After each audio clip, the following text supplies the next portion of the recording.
독일과 영국 등 유럽 곳곳에서 아스트라제네카 백신 접종 후에 뇌혈전이 나타난 사례가 늘고 있습니다. 하지만 부작용 위험보다 이익이 크다는 유럽의약품청의 조사 결과가 나오면서 유럽 각국은 접종을 재개하기로 했습니다. 국제부 조수영 기자와 함께 자세한 소식 살펴보겠습니다. 네, 어서 오십시오. 안녕하세요. 예, 아스트라제네카 백신 접종 후에 이 뇌혈전이 나타난 사례가 계속해서 보고가 되고 있는 거죠? 네, 그렇습니다. 독일에서는 지금까지 이런 사례가 13명으로 늘었고요. 예. 이 가운데 3명이 사망했습니다. 독일 보건부는 13명 중 12명은 여성, 1명은 남성이었고 연령대는 20살에서 63살이었다고 밝혔습니다. 독일은 앞서 지난 15일 예방 차원에서 아스트라제네카 백신 접종을 일시적으로 중단했는데요. 당시에 혈전 사례가 7명이었는데 사흘 만에 2배 가까이 증가한 겁니다. 예. 독일에서는 모두 160만 명이 아스트라제네카 백신을 맞은 상태인데 이런 뇌혈전 발생 빈도는 평균치인 1명을 상회한다고 현지 언론은 지적했습니다. 그리고 영국 보건당국도 자국에서 아스트라제네카 백신 접종 후 혈전 발생이 5건이 보고됐다고 밝혔습니다. 이들의 연령대 역시 다양했습니다. 19살에서 59살까지 있었고요. 그리고 예. 5명 가운데 1명이 숨졌습니다. 다만 영국 의약품 규제 당국은 백신의 이득이 잠재적 부작용에 따른 위험보다 크다는 결론을 내렸습니다. 백신 접종자 1,100만 명 가운데 극도로 드문 비율이고 백신과 인과관계가 입증되지 않았으므로 접종을 계속하기로 했다는 겁니다. 예. 또 보리스 존슨 영국 총리는 현지 시각 19일, 우리 시간 오늘 밤에 자신도 아스트라제네카 백신을 직접 맞겠다고 밝혔습니다. 네. 유럽의약품청도 현재 아스트라제네카 백신에 대해서 영국과 같은 결론을 내렸죠. 네, 맞습니다. 유럽의약품청의 안전성위원회가 지금까지 수집된 자료를 토대로 해서 조사 결과를 발표를 했는데요. 네. 에머쿡 청장은 기자회견에서 위원회가 아스트라제네카 백신이 혈전의 전체적인 위험 증가와 관련돼 있지 않다는 결론을 내렸다고 밝혔습니다. 안전하고 효과적인 백신이라는 과학적인 결론에 도달했다는 거죠. 예. 다만 특정 종류의 혈전과 이 백신의 관련성을 명확하게 배제할 수는 없다면서 의료 종사자와 백신 접종자들에게 관련 정보를 제대로 제공하는 게 중요하다고 강조했습니다. 직접 들어보시겠습니다. What the committee has therefore recommended is to raise awareness of these possible risks, making sure that they're included in the product information, drawing attention to these possible rare conditions.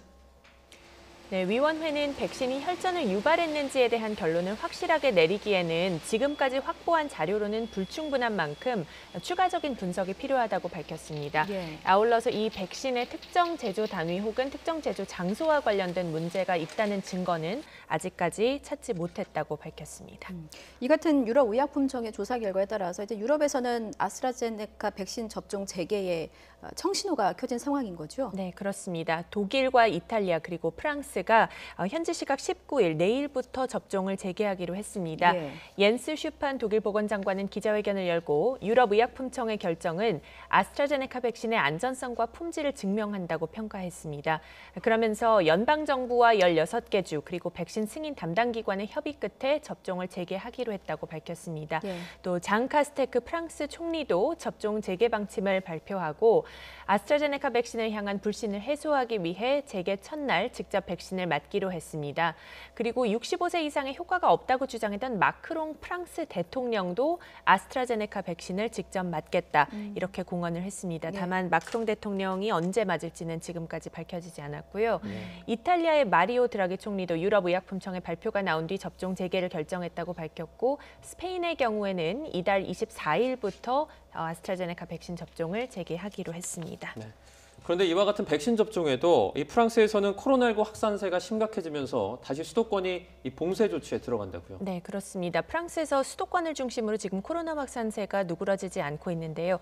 이에 따라 장 카스테크 프랑스 총리는 파리를 포함하는 일드프랑스 광역주에 있는 8개 주에 20일부터 4주 동안 이동 제한 조치를 내린다고 밝혔습니다. 네. 또 북부 오드프랑스 광역주에 있는 5개 주와 센마리팀, 웨르 등 8개 주에도 같은 조치가 적용됩니다. 지역 간의 이동 금지, 또 비필수 업장 영업 금지 등이 핵심 내용입니다.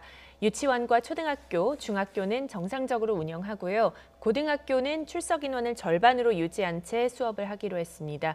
이번 조치가 적용되는 지역 중에 프랑스 당국은 특히 좀 전에 말씀드린 일드프랑스 지역, 파리가 포함된 일드프랑스 일대를 주목하고 있습니다.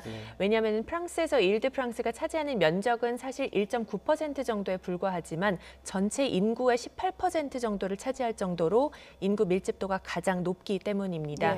카스테크 총리는 프랑스에 코로나19 3차 유행이 시작됐다며 여기에는 영국발 변이 바이러스가 영향을 미쳤다고 진단했습니다.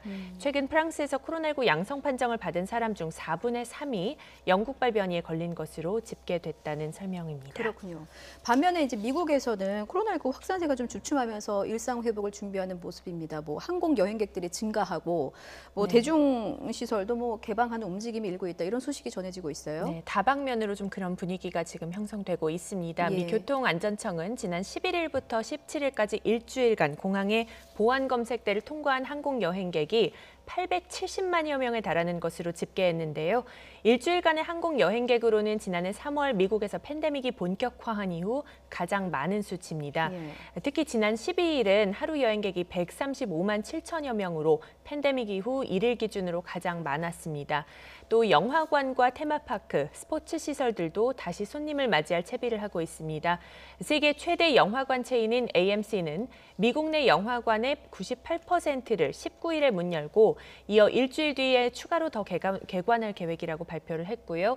또 매사추세츠주는 스타디움과 야구장 등의 대규모 스포츠, 엔터테인먼트 시설을 22일부터 정원의 12%까지 고객을 받아서 운영할 수 있도록 규제를 완화했습니다. 미국에서는 코로나19 확산세가 꺾이고요. 또 백신 접종이 속도를 내면서 이처럼 일상 복귀 움직임이 속속 나타나고 있는데 또 한편으로는 아직까지는 규제를 완화할 때가 아니라는 전문가들의 경고의 목소리도 계속 나오고 있는 상황입니다. 네, 여기까지 듣겠습니다. 국제부 조시원 기자였습니다. 잘 들었습니다. 고맙습니다.